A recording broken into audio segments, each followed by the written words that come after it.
The morning arrives, without your permission. It spills through the window, touches the floor, kisses the walls, never once stopping to ask if you're ready. It just comes.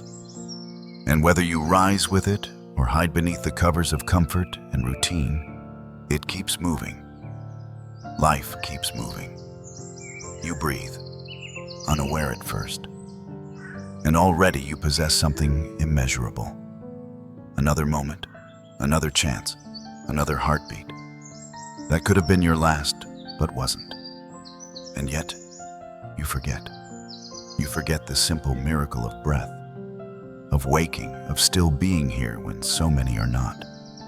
The world spins indifferent, but your heart still beating is not a trivial thing.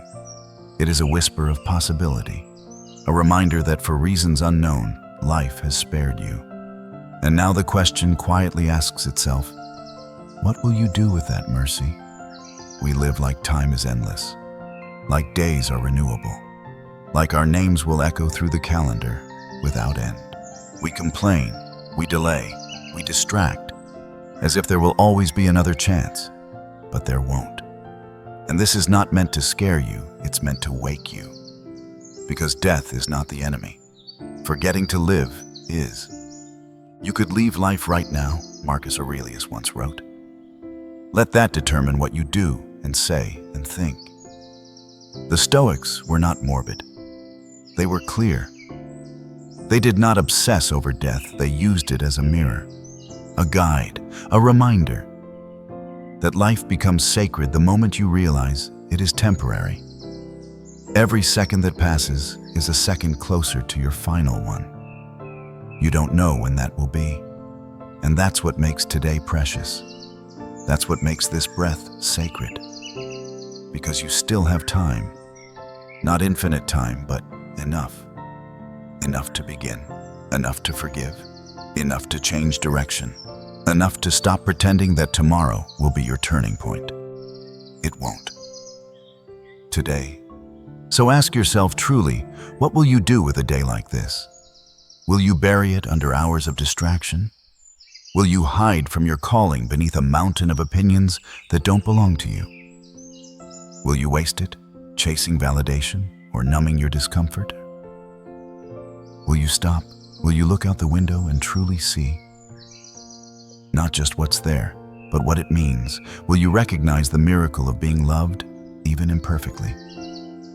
Will you remember that life is not guaranteed to greet you tomorrow, but it's standing in front of you now, arms wide open? Seneca wrote, "It is not that we have a short time to live, but that we waste a lot of it." He wasn't condemning you. He was offering you a gift awareness. You were not born merely to survive, not just to work, pay, consume, repeat.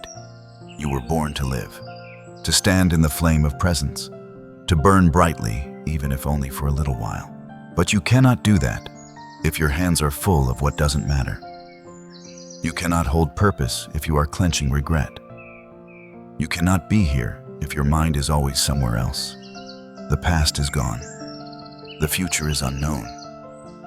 But this very moment is yours, the only place where you can act. Decide, forgive, let go, begin again. The only place where you can be free. Don't explain your philosophy, Epictetus said. Embody it. You want to be calm, then be calm now. You want to be strong, then stand firm in the face of discomfort. You want to live fully, then stop waiting for a better day. There is no better day than the one you're breathing. Stop waiting for fear to vanish. It won't. Fear is not a sign you're weak, it's a sign you're alive. Courage was never the absence of fear. It was doing what must be done despite it. One step, one breath, one choice at a time. And here's the quiet truth. There is no next time. There is only this time, this conversation, this embrace, this sunset, this apology, this chance to say what must be said before silence swallows it forever. There is peace in remembering death not panic. Because when you remember that everything ends, you begin to hold things differently. You stop treating people like they'll always be around. You stop postponing joy. You stop saying one day. Instead, you say, now. And now is all that's ever been real. Gratitude no longer feels like a practice. It becomes your natural response. Because you realize everything is borrowed. The laughter in your home, the warmth of sunlight across your skin, the feeling of your feet pressing into the earth. You don't own any of it. You are merely passing through. So you hold it gently. And when it's gone, you let it go. With love, not resistance. With grace, not clinging. To live well is to be ready to die without regret, without resentment, not because you welcomed death, but because you honored life. The Stoic does not shout. He does not boast. He does not demand the world make sense. He does not fear the storm because he has trained his soul to remain upright when the winds blow. He does not resist the rain. He walks through it, calmly, deliberately. He remains centered because he remembers what he can control. Not the weather, not the economy, not the opinions of others, but his actions, his attitude, his response. You may not choose what happens to you, but you choose what it means. You choose how you carry it. You choose the story you write with the time you've been given. Let your story be one of presence, of strength without force, of love without conditions. Let it be clear even if it is quiet. You do not need to be perfect. You only need to be real, honest, awake. So walk gently, speak truthfully, love deeply, act bravely. Let your life reflect the clarity of your mind and the intention of your heart. There is no sign in the sky when your time is up. No final warning, just silence. So while you still have the sound of your own breath, let that be your signal.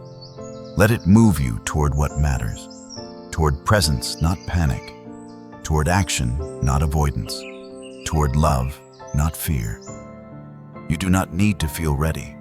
You only need to begin. You will die. But today, you live. So live like you remember that. If this reflection has stirred something within you, consider joining us on the path of inner strength and quiet wisdom. Subscribe to the Stoic Shine and let timeless philosophy guide your modern life.